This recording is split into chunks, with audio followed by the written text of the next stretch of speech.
तो hey guys, कैसे हो आप सभी। यार पहले माफ़ी चाहता हूँ, कल वीडियो अपलोड नहीं कर पाया तो क्योंकि यार कल कुछ काम था मेरे को बहुत ज़्यादा, तो इसीलिए। तो जैसा कि हमने एनालिसिस यहाँ तक किया था, देखो मैं एक बार आपको दिखा देता हूँ। ये एनालिसिस किया था हम लोगों ने, यहाँ तक का एनालिसिस किया था। उसके बाद देखो मार्केट उस दिन ग्रीन रही और अपना जो ये लेवल था, मैंने इस लेवल के बारे में बोला था, इस 20 MA के बारे में बोला था। और ये पहले ग्रीन था, मैं हर बार बोलता हूँ ये ग्रीन था, अभी ये रेड इसलिए मार्क करके क्योंकि ये सपोर्ट बन चुका है, क्योंकि इसने मार्केट ने इसको ब्रेक किया था, क्योंकि जो इसका काम था वो इसने यहाँ पर कर दिया, ये चल गया था यहाँ पर। उसके बाद मैंने आप लोगों को बोला था इस वीडियो के अंदर कि भाई मार्केट ना अभी 20 MA से और इसके रिजेक्शन से ही नीचे आ सकते हैं। तो आप देख सकते हो मार्केट में यहाँ ग्रीन आया, तो बंदों ने क्या सोचा होगा कि भाई यहाँ से क्या आएगी मार्केट, अब यहाँ से मार्केट अप ही जाएगी।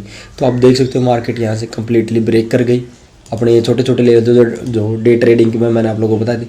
तो आप देखो इसी लेवल के आसपास मार्केट ने क्या किया, अपने आप को रोका और उसके बाद देखो मार्केट यहाँ से फिर गिरी। अब जो पॉइंट आता है कि अब मार्केट आगे कहाँ जाएगी, देखो भाई मार्केट आगे जाएगी ना, तो मार्केट आगे जाने के लिए 3-4 रीज़न होते हैं कि भाई मार्केट अप है तो क्यों है, डाउन है तो क्यों है डाउन। तो पहला तो रीज़न यही है कि भाई इसके अंदर जो बाइंग सेलिंग चलते हैं वो रीज़न रहता है। और यदि आप यहाँ पर देखोगे ना, यहाँ पर इस कैंडल के अंदर इस कैंडल ने यहाँ तक का ब्रेक कर दिया। देखो यहाँ तक के जितने भी मतलब ये था फेयर वैल्यू था, इसका ये टोटली फेयर वैल्यू था ना यहाँ तक का। ये यदि मैं आप लोगों को मार्क करके दिखाऊँ ना, तो इस कैंडल से पहले तो यहाँ तक का एक फेयर वैल्यू था ये वाला।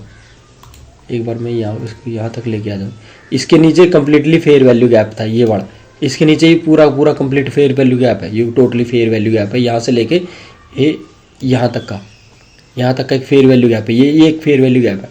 तो मार्केट इस फेयर वैल्यू गैप में आती है और फेयर वैल्यू गैप में आने के बाद क्योंकि ये यहाँ पर भी तो बाइंग ऑर्डर है भाई, मार्केट जब यहाँ से सेलिंग करके आ रही है तो सेलिंग के बाद देखो मार्केट ने यहाँ से थोड़ा सा हल्का सा उसी दिन देखो इतना डाउनफॉल के बाद यहाँ से थोड़ा रिकवर किया था।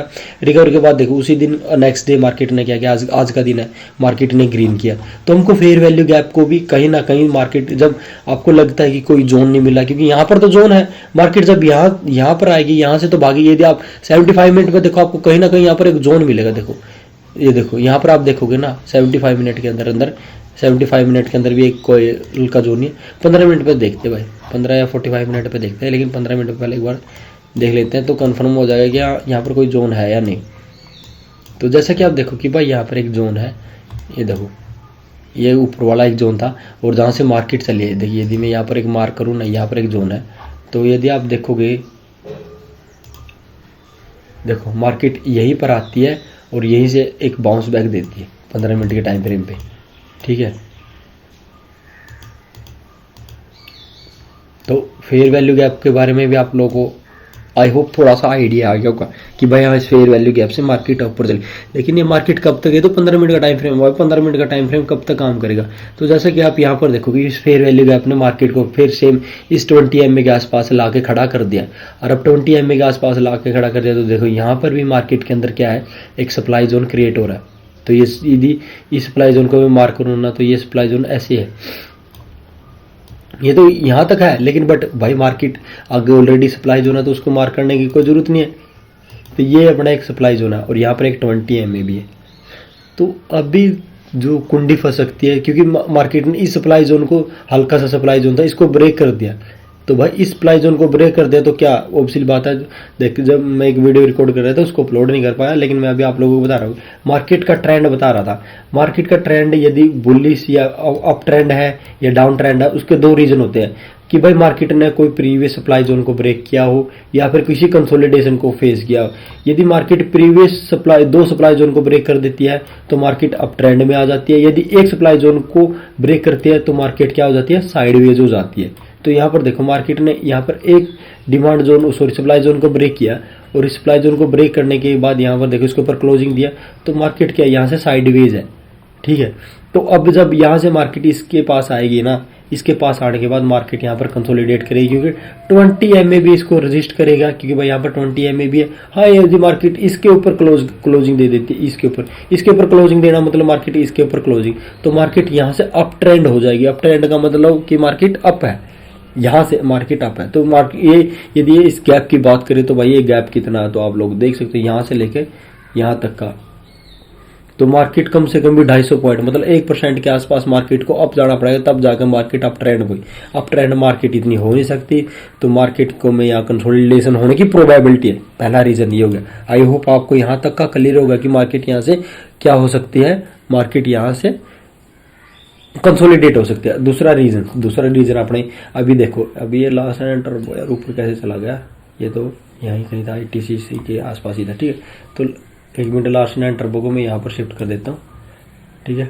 तो देखो जो पहला अपना HDFC बैंक है ये भाई पॉजिटिव है, तो एक बार डेली टाइम फ्रेम पे आ जाता। देखो HDFC बैंक अपना पॉजिटिव है, देखो आप यहाँ पर देख सकते हो। इसने भी क्या इस ये जो पूरा का पूरा जोन है, ये पूरा का पूरा एक कंसोलिडेशन जोन, इसके ऊपर वो किया है, क्लोजिंग दिया, तो यहाँ से ये भी साइडवेज आ गया, ठीक है। और उसके बाद ICICI बैंक देखे, ICICI बैंक में भाई कोई पॉजिटिव मोमेंटम नहीं दिख रहा। हालांकि यदि आप डेली टाइम फ्रेम पे देखो मार्केट में इस जोन से रिएक्ट हो रहा है, फॉर मोस्ट प्रोबेबली इस जोन से रिएक्ट होना चाहिए था, लेकिन उससे पहले चल गया। इस जोन को मैं थोड़ा इसके अपर बॉडी से लेता हूँ, तो अपर बॉडी से पहले ये रिएक्ट हो गया, तो भाई थोड़ा बहुत इसमें भी नेगेटिव सेंटीमेंट है। देखो अभी हम इसको मार्किंग देंगे, मार्किंग मतलब क्या, देखो जो अपना HDFC बैंक है हम उसको क्या देंगे, साइडवेज है तो एक +1 पॉइंट देंगे। लेकिन ये क्या, अभी ये उससे रिएक्ट नहीं हुआ, इसे किसी भी जोन से या फिर कैसे भी, मतलब इससे कोई एक पोटेंशियल वाली मूवमेंट नहीं आ गई, तो पोटेंशियल आया तो इसको हम 0 पॉइंट देंगे, ठीक है। उसके बाद तीसरा अपना आ जाता है रिलायंस। तो रिलायंस देखो भाई, रिलायंस भी सेम क्या है, रिलायंस आज पूरा का पूरा लास्ट दिन नेगेटिव रहा। उसके बाद देखो ये यहाँ पर इसने क्लोजिंग दी, बट क्लोजिंग कैसी रही है, मतलब एक बोरिंग कैंडल या फिर एक बेस कैंडल के आसपास ही में इसने क्लोजिंग दी है। Market down I up I, लेकिन मार्केट ने इस गैप को कंप्लीटली फिल कर दिया। जो ये वाला गैप था, मार्केट ने इस गैप को फिल किया, मार्केट इस गैप से ही, इस गैप के कहीं ना कहीं से यहाँ से चल रहे हैं। तो मोस्ट प्रोबेबली ये कब तक चल सकता है, मेरे हिसाब से नहीं, कल को नहीं चलेगा, तो हम इसको +1 नहीं दे सकते, हम इसको क्या देंगे 0। तो कहने का मतलब हमारे पास 3 एस्पेक्ट थे, 3। यदि हम एक्सिस बैंक को भी देखें एक बार, एक्सिस बैंक तो नेगेटिव ही देगा, तो देखो एक्सिस बैंक तो अपना नेगेटिव ही है, समझ रहे हो। तो एक्सिस बैंक नेगेटिव है, तो यदि हम पॉइंटर की बात करें, अपना HDFC बैंक +1 था, उसके बाद क्या नाम ले रहा है वो 0 था अपना ICICI बैंक, अपना रिलायंस भी 0 था, और ये क्या नाम ले रहा है एक्सिस बैंक भी माइनस था, -1, ठीक है, क्योंकि नेगेटिव है भाई। और नेगेटिव भी कैसा देख सकते हैं आप लोगों के सामने नेगेटिव है। कल को ये पॉजिटिव भी हो जाएगा तो नो प्रॉब्लम भाई, लेकिन अभी तो नेगेटिव है। तो कहने का मतलब ओवरऑल यदि हम सिनेरियो देखें तो पॉजिटिविटी का पलड़ा या फिर नेगेटिविटी का पलड़ा भारी है, तो आप देखोगे इन दोनों में से किसी का भी पलड़ा भारी नहीं है। मार्केट के आगे कंसोलिडेट या साइडवेज ही है। तो यदि हम स्टॉक को इसके साथ मर्ज करके बात करें तो मार्केट में कल को कंसोलिडेशन आ सकेगी, क्योंकि कंसोलिडेशन इसलिए आ सकती है भाई क्योंकि इसने भी एक ही उसको ब्रेक किया है। मतलब यदि बात करें ये इसने ओवर 75 मिनट पे ब्रेक किया है भाई, कोई बड़ी बात नहीं 75 मिनट पे ब्रेक करना, लेकिन बट ब्रेक किया है ना, तो थोड़ा बहुत हम इसका ये मान सकते हैं कि भाई यहाँ से इसने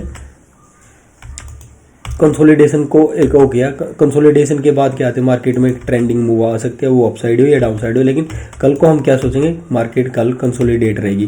प्लीज़ मेरे वर्ड को याद रखना, मार्केट कल को कंसोलिडेट रहेगी, कोई ज़्यादा बड़ा मोमेंटम नहीं आ सकता। बाकी देखते हैं भाई क्या रहेगा मार्केट के अंदर, वो मार्केट अपने को कल बताएगा। अपना एनालिसिस ये था, एनालिसिस अच्छा लगे तो प्लीज़ बताना, वीडियो को लाइक करना, शेयर कर देना। मिलते हैं नेक्स्ट वीडियो में, तब तक के लिए भाई बाय, टेक केयर। बाकी जो अपना है एक था लुपिन पे अपना एनालिसिस था, जो हमने ग्रुप में यूट्यूब अपने टेलीग्राम चैनल में कॉल दी थी। लुपिन के अंदर देखो भाई साहब बहुत प्यारा स्ट्रक्चर था। हमने ये दोनों दिन ट्रेड किया भाई, ये दोनों दिन समझ रहे हो। तो पहले मैंने ट्रेड दी थी, क्या नाम ले रहा है, इस वाले ट्रेड में मैंने एक बाइंग की एक सेलिंग की, दोनों ट्रेड दी थी। मतलब कॉल शॉर्ट की भी ट्रेड दी थी और मैंने स्टॉक को बाय करने की भी सजेशन दी थी इक्विटी के अंदर, कि भाई हाँ आप इक्विटी के अंदर। उसने एक ही दिन में हमको 30 पॉइंट के करीब दिया था। हमने 2100 से लेकर 2104 भी एक ग्रुप में मेंशन है भाई, 2104 पे हमने बोला था, और हमने 2125 का टारगेट बोला था कि भाई 2125 तक चली जाएगी 25 पॉइंट, लेकिन ये चला गया था 31 तक। तो भाई यहाँ पर उसके बाद आज की कॉल, आज हमने पहले तो ये था कल वाला जो कॉल शॉर्ट की थी वो उसका प्रॉफिट बुक करा है मार्केट ओपन होती, और उसके बाद हमने क्या बोला था कि भाई हम इसको बाई कर सकते हैं, आप ग्रुप में जाके चेक कर सकते हैं। यदि आप लोगों ने टेलीग्राम चैनल नहीं ज्वाइन किया तो प्लीज़ एक बार ज्वाइन कर ले। और रही बात इसका मोमेंटम, तो मोमेंटम भाई इसका पॉजिटिव है, क्योंकि इसने देखो ये वाला देखो ये सेलिंग जोन था, तो इस सेलिंग जोन को पूरा पूरा खा गया। देखो ये एक सेलिंग जोन था, इस सेलिंग जोन को पूरा खा चुका है, तो मोस्ट प्रोबेबली ये ऑल टाइम हाई पर जा सकता है। तो भाई मिलते हैं बाकी कल वीडियो में क्या रहेगा। एनालिसिस अच्छा लगे तो प्लीज़ वीडियो को लाइक कर देना। अभी लाइव ट्रेड हमने जो की थी वो मैं ग्रुप में पोस्ट कर दूंगा। बाकी मिलते हैं, बाय बाय, टेक केयर।